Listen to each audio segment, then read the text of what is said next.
After hours of traveling and for many weeks of living in fear, this is a welcome stop for Ukrainian refugees who've reached Hungary. But it's impossible to stop thinking about what has been left behind. My heart will in Odessa, in Ukraine. Olga's husband stayed in Odessa, but she and her two daughters are traveling on to Austria. At this center, there are meals, free SIM cards, and cots to sleep on. But most refugees only spend a few hours here. While hundreds of thousands of refugees have entered Hungary, the vast majority have no plans to stay here. In fact, the first thing many of them do is line up over there to receive a bus or train ticket to move on. The Markov family has already been traveling for 5 days. Our street bombs, We had to hide in the basement, he added.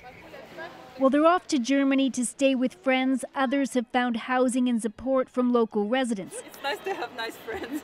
Yulia Sergeyeva is one of 8 refugees staying in a vacant apartment owned by the family of Esther Zambori Balog. I think it is a great luck of meeting good people like Esther and her family, which we are super grateful for. Hungary is not internationally is not seen as a refugee welcoming country because of our government, but the case is, I think, different because everybody just they are like us.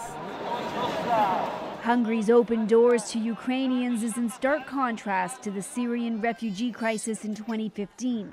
Back then, razor wire fences were installed along the country's southern border with Serbia, all in an effort to block thousands who were trying to get in. That was one of the big social and political debates. Andras Kovac works with migrants and refugees and says the fact that Ukrainians are fleeing violence next door makes this scenario different.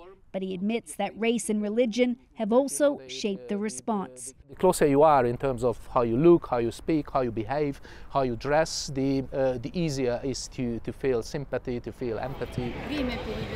He says people identify with the pain and loss experienced by their neighbors and are willing to help, even if just for a brief time.